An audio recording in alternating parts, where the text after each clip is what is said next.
Hi friends, எல்லாருக்கும் வணக்கம். எல்லோரும் எப்படி இருக்கீங்க? நல்லா இருக்கீங்களா? Welcome to Shakti Saravana YouTube channel. நாளைக்கு வந்து சிவராத்திரி வர இருக்குங்க.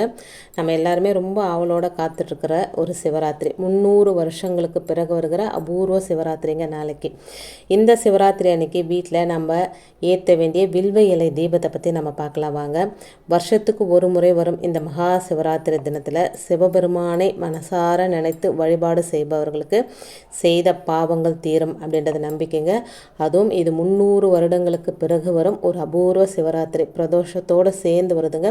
சுக்கிரவார பிரதோஷம், சிவராத்திரி இந்த மாதிரி சேர்ந்து வர அபூர்வ நாளில் நாம் எது செஞ்சாலும், சின்னதாக ஒரு தீபமேற்றி வழிபட்டாலும் அது மிகப்பெரிய பலனை நமக்கு கொடுக்குங்க. அதோட நாம் செய்த பாவங்கள் தீரும் அப்படின்றதும் ஒரு நம்பிக்கையாக இருக்குங்க. செஞ்ச பாவங்கள் கழிந்து புண்ணியத்தை சேர்க்கக்கூடிய ஒரு வாய்ப்பை இந்த நாளில் கடவுள் நமக்கு கொடுத்துருக்கிறார். ஆகவே இந்த சிவராத்திரி நாளை யாருமே தவற விடாதீங்க. இந்த வருடம் மகா சிவராத்திரி ஆனது நாளைய தினம் 8/3/2024 வெள்ளிக்கிழமை அன்னைக்கு வர இருக்குங்க. சும்மா இல்லைங்க, இந்த சிவராத்திரி அன்னைக்கு பிரதோஷமும் சேர்ந்து வந்திருக்குது, வெள்ளிக்கிழமையோடு சேர்ந்து வந்திருக்குது. நமக்கு இதன் மூலம் ரெட்டிப்பு பலன் கிடைக்குங்க.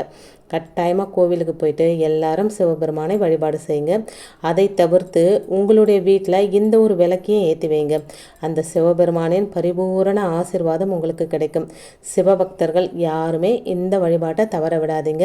இந்த வருடம் மார்ச் மாதம் 8ஆம் தேதி இரவு 8:20 மணி அளவில் தாங்க தேய்பிறை சதுர்த்தசி திதி. இந்த மாசி மாதம் வரக்கூடிய தேய்பிறை சதுர்த்தசி திதியை தான் மகா சிவராத்திரியானது கொண்டாடப்பட இருக்குங்க.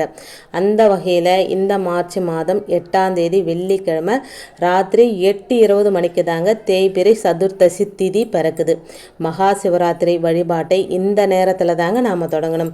மார்ச் 9ஆம் தேதி காலை 6 மணி வரை இந்த சிவராத்திரி வழிபாடானது தொடரும். இதுதான் சிவபெருமானை வழிபாடு செய்யக்கூடிய நேரம். இந்த நேரத்தில் நீங்கள் கோவிலுக்கு போயிட்டு 4 ஜாம பூஜையில் கலந்து கொண்டு வழிபாட்டை மேற்கொள்ளலாங்க.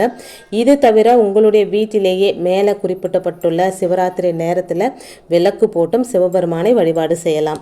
பாவங்கள் நீங்க சிவராத்திரி நாளில் வீட்டிலிருந்தே விளக்கு போட்டு சிவபெருமானை வழிபாடு செய்வது எப்படி அப்படின்றத இந்த வீடியோவில் தெரிஞ்சுக்கலாம் வாங்க. இந்த வழிபாட்டுக்கு உங்களுக்கு மிக மிக முக்கியமாக தேவைப்படுற பொருட்களில் முதல்ல பார்த்துடுவாங்க. வில்வ இலைகள், அகல் விளக்கு, நல்லெண்ணெய் அல்லது நெய், ருத்ராட்சம், மஞ்சள் திரி, சிகப்பு திரி. மஞ்சளில் கொஞ்சம் தண்ணீர் விட்டு கலந்து திரி அதில் போட்டு பிசைஞ்சு நிழல்லே உலர வச்சுருங்க. அது மஞ்சள் திரி. குங்குமத்தில் கொஞ்சமாக தண்ணீர் சேர்த்து அந்த வெள்ளை திரி அதில் போட்டு பிசைஞ்சு நிழல்லே உலர வைங்க. இது வந்து சிவப்பு கலர் திரி நம்ம வீட்டிலே ரெடி பண்ணிக்கணுங்க. அதுவும் ரொம்ப முக்கியம். இந்த 2 திரியும் ஒரு அகலமான தாம்பூல தட்டு எடுத்துக்கோங்க. அதில் வந்து வில்வ இலைகளை நல்லா பரப்பி வச்சுருங்க. அதுக்கு நடுவே ஒரு மண் அகல் விளக்கை வச்சு நெய் அப்படி இல்லைன்னா நல்லெண்ணெய் ஊற்றுங்க. இந்த சிகப்பு திரியும் மஞ்சள் திரியும் ஒன்றா திரித்து அந்த விளக்கில் போடணுங்க. இந்த தட்டில் வில்வ இலைகளுக்கு மேலே ஒரு ருத்ராட்சத்தையும் வச்சுருங்க. பூஜை அறையில் பூக்களால் அலங்காரம் செய்து இந்த தட்டை பூஜை அறையில் வச்சு சிவபெருமானுக்கு ஏதாவது ஒரு நெய்வேத்தியம், ஒரு கல்கண்டோ பேரிச்சம்பழமோ ஏதாவது ஒரு இனிப்பு நெய்வேத்தியமாக வச்சுருங்க. சிவபெருமானை மனசார நினச்சி சிவ பாடல்களை பாடி சிவபுராணம் தெரிஞ்சால் சொல்லி சிவமந்திரத்தை உச்சரித்து உங்களுடைய பிரார்த்தனையை வந்து வைங்க. சிவபெருமானுக்கு உரிய வில்வ இலை இருக்குங்க. சிவபெருமானுக்கு உகந்த ருத்ராட்சமும் இருக்குது. மஞ்சள் நிறத்தில் போடப்பட்டிருக்கும் திரி சக்தி தேவியை குறிக்குதுங்க. சிவப்பு நிறத்தில் போடப்பட்டிருக்கும் திரி சிவபெருமானை குறிக்குங்க. இருளை விளக்கக்கூடிய தீபம் எரிஞ்சிட்டு இருக்குங்க. மகா சிவராத்திரி நாளில் இதைவிட சிறப்பாக சிவபெருமானை வீட்டில் இருந்தபடி வேற யாராலையும் வழிபாடு செய்ய முடியாது. இதை விட ஒரு ஈஸியான சிவபெருமானை வழிபாடுறதுக்கு ஒரு ஈஸியான வழிமுறையும் கிடையாதுங்க. பாடல்களை பாடி மந்திரத்தை உச்சரித்து வழிபாட்டை நிறைவு செய்து கொண்டு தீப தூப ஆராதனை காமிச்சு வழிபாட்டை வீட்டில் வந்து நிறைவு செஞ்சுக்குங்க. குறைஞ்சது அரை மணி நேரத்திலிருந்து 1 மணி நேரம் வரை நீங்கள் இந்த வழிபாட்டில் வீட்டில் மேற்கொள்ளலாங்க. நாளைய தினம் வெள்ளிக்கிழமை இரவு 8:30 மணிக்கு மேலாக, சனிக்கிழமை 6 மணிக்கு முன்பாக எந்த நேரத்தில் வேண்டுமென்றாலும் இந்த வழிபாட்டை நீங்கள் உங்கள் வீட்டிலேயே செய்யலாம். பூஜை முடிஞ்ச பிறகு அந்த ருத்ராட்சத்தை கழுத்தில் கட்டிக்கலாங்க. ருத்ராட்சம் போட வேண்டும் அப்படின்னு விருப்பம் இருக்கிறவங்க நாளைய தினம் இந்த பூஜையை செஞ்சுட்டு அந்த ருத்ராட்சத்தை அணிந்து கொள்வது ரொம்ப ரொம்ப சிறப்பான பலனை கொடுக்குங்க. வீட்டில் எல்லாருக்குமே ருத்ராட்சம் கட்டிவிட வேண்டும் அப்படின்னா பூஜையில் எத்தனை ருத்ராட்சம் தேவையோ அத்தனை ருத்ராட்சம் வைத்து வழிபாடு செஞ்சு அந்த ருத்ராட்சத்தை நீங்கள் போட்டுக்கலாங்க. எல்லா சிவபக்தர்களுக்கும் இந்த பூஜை சமர்ப்பணங்க. நாளை மகா சிவராத்திரி அன்று இந்த விளக்கை ஏற்றி வைத்து வீட்டில் இருந்தபடியே ஈசனை வழிபாடு செய்பவர்களுக்கு நிச்சயமாக அவருடைய பாதத்தில் முக்தி கிடைக்குங்க. செய்த பாவங்கள் தீரும் அப்படின்னு சொல்லப்படுதுங்க. இந்த அபூர்வ சிவராத்திரியில் நாம் செய்யக்கூடியது சில விஷயங்கள், செய்யக்கூடாத சில விஷயங்கள் அப்படின்னு இருக்குது. அது என்னன்னு பார்க்கலாம். சிவராத்திரி அன்னைக்கு முதல்ல செய்யக்கூடாதவற்றை பற்றி தெரிஞ்சுக்கலாங்க. சிவராத்திரி அன்னைக்கு நாம் உணவு உண்ணக்கூடாது. இதுதான் சிவராத்திரியின் வழிபாட்டில் முக்கியமான அம்சங்க.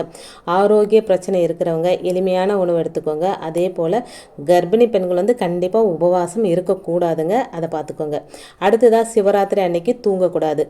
சிவராத்திரி அன்று காலை முதல் மறுநாள் மாலை 6 மணி வரையில் கண் விழித்து சிவபெருமானை நினைத்து வணங்கணும்.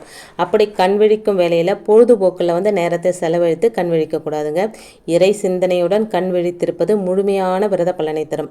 சிவராத்திரி அன்று செய்ய வேண்டியவற்றை பார்க்கலாங்க. சிவராத்திரி அன்னைக்கு கட்டாயமாக உண்ணாமல் விரதம் இருக்கணும். அது நாளைய தினம் பகல் முழுவதும் இருந்து மறுநாள் காலை 6 மணி வரையில் இப்படி இருக்கணுங்க. அதே போல் சிவராத்திரி அன்னைக்கு தூங்காமல் கண் விழிக்கணும். இப்படி சிவபெருமானை நினைத்து உண்ணாமல் உறங்காமல் கண் விழிப்பதே சிவராத்திரி விரதம். அடுத்து அன்றைய தினத்தில் சிவபெருமானுக்கு கட்டாயமாக நம்ம அபிஷேகம் செய்யணுங்க. வீட்டில் லிங்க வழிபாடு செய்கிறவங்க அன்றைய தினத்தில் கட்டாயமாக அபிஷேகம் செய்யணும்.